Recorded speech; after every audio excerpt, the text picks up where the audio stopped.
Então, a gente estava falando sobre a segunda lei da refração, que é a lei de Snell-Descartes, e o que ela diz? Então, eu tenho o seno incidente, índice de refração do primeiro meio. Então, também pode optar por essa forma aqui, em que eu faço o índice de refração vezes o seno dos dois iguais, igual ao índice de refração do refratado vezes o seno do refratado. Aqui, eu coloquei 3 situações para a gente analisar. O que acontece quando eu incido com a normal?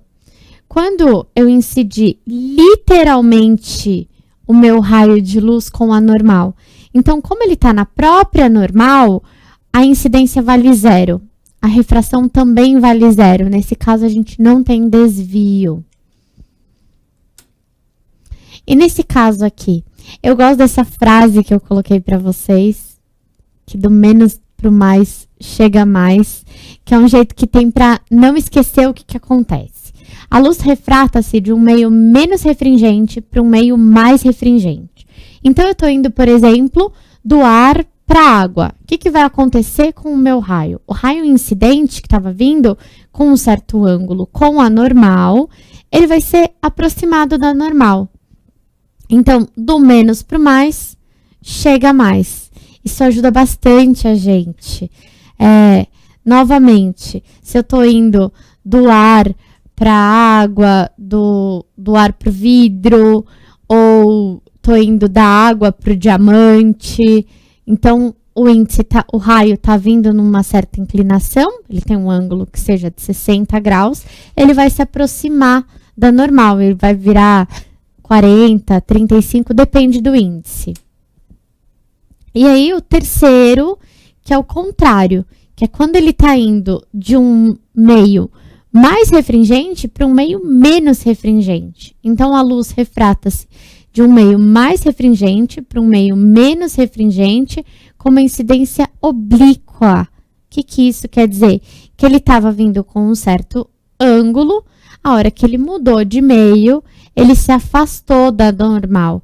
Eu até ia colocar aqui do mais para o menos chega menos, na ideia de se afasta da normal.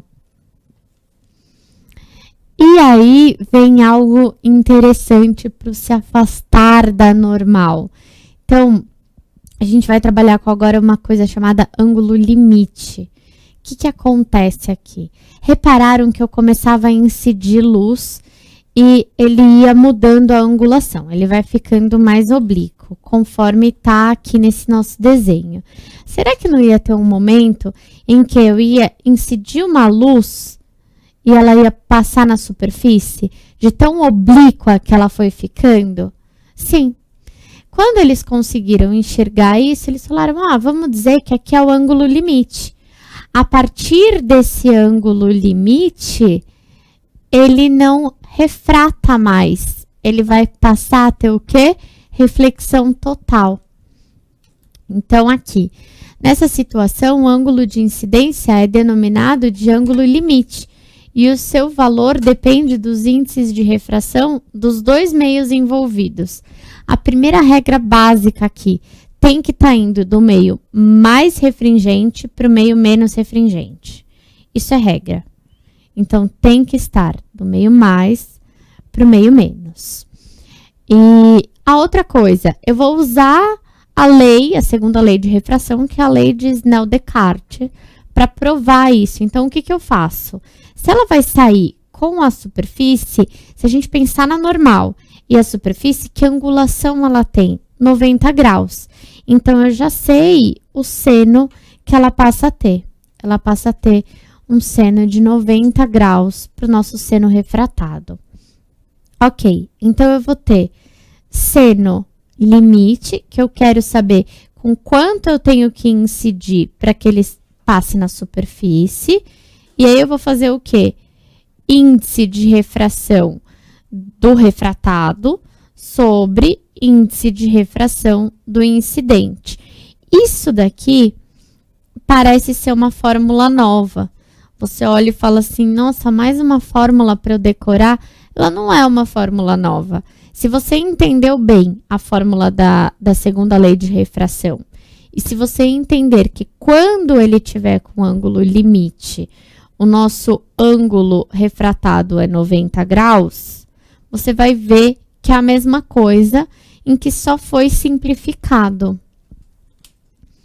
Aí aqui, apenas quando a luz está indo do meio mais refringente para o meio menos refringente é que a gente analisa essa situação de ângulo limite.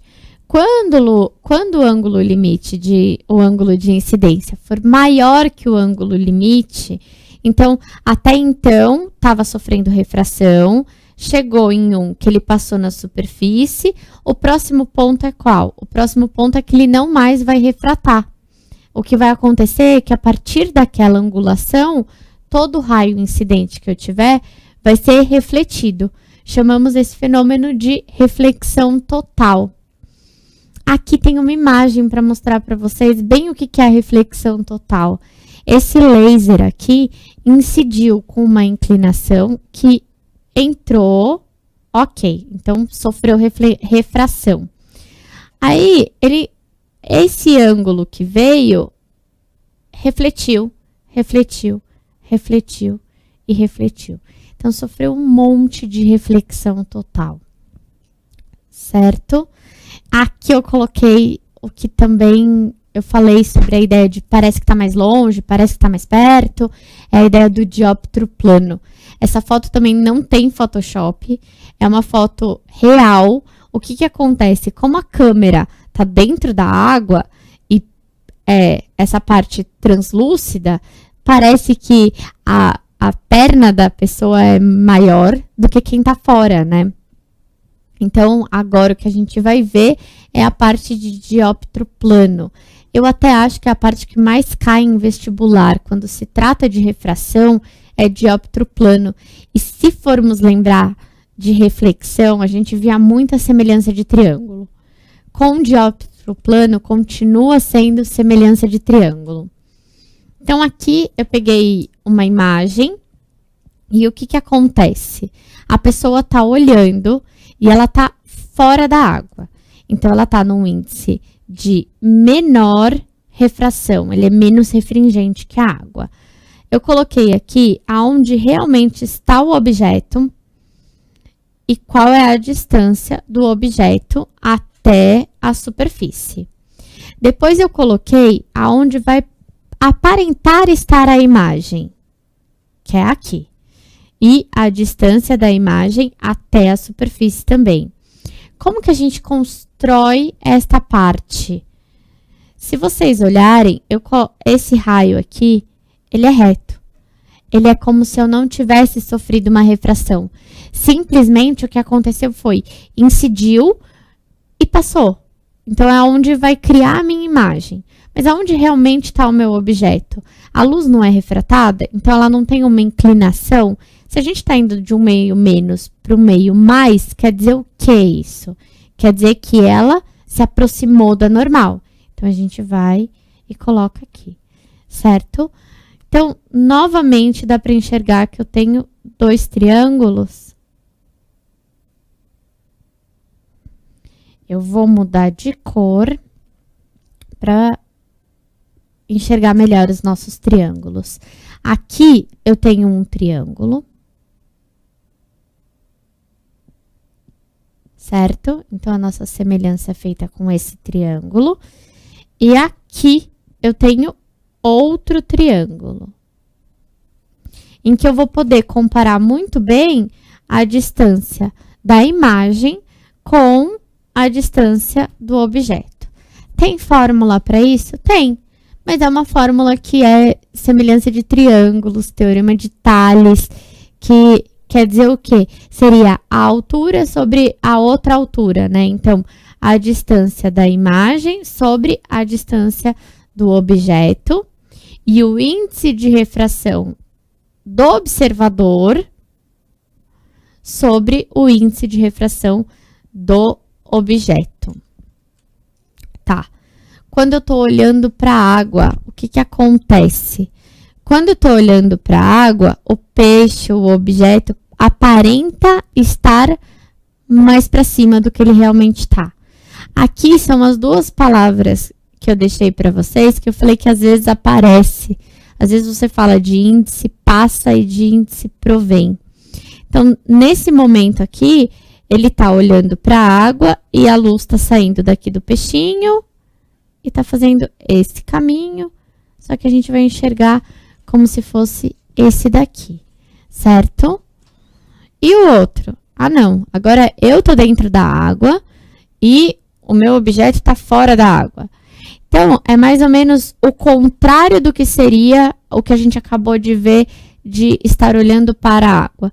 Se olhando para a água, o objeto aparenta estar mais próximo, olhando da água, o objeto aparenta estar mais afastado. Então, o objeto aparenta estar numa altura maior. Aqui, novamente, aqui está o nosso objeto e aqui está a imagem aonde vai ser formada. Aqui eu coloquei um esqueminha para a gente simplificar. Por quê? Para enxergar a semelhança de triângulos e para ficar um desenhinho mais fácil do que olhar esse daqui. Esse daqui, às vezes, as pessoas podem olhar e falar assim, nossa, eu não vou saber lidar com tantos ângulos e distâncias e tudo mais. Então, aqui tem um esqueminha legal. Aqui é a altura da imagem. Aqui, o total é a altura do objeto. Então, se a gente pensar, isso daqui é um delta, é uma variação. Isso daqui variou, era para ele estar a 15 metros, mas eu estou enxergando ele a 5 metros. Então, variou 10 metros. E aqui, a altura total, certo? Dá para ver bem que são dois triângulos, que a gente está trabalhando com semelhança de triângulos, assim como foi visto também na parte de reflexão, a hora que a gente viu câmera escura e tudo mais. Bom, agora eu vou mudar de assunto. Eu vou mudar de assunto e vou começar a falar com vocês sobre lentes esféricas. Lentes esféricas, então a gente viu até agora a refração, e eu vou começar a ver com vocês lentes esféricas, que pode ser de borda fina, de borda grossa. No desenhinho, num esquema, normalmente ele vai fazer uma setinha, como sendo a borda fina, ele vai fazer isso daqui. Bem para caracterizar essa biconvexa que a gente tem aqui.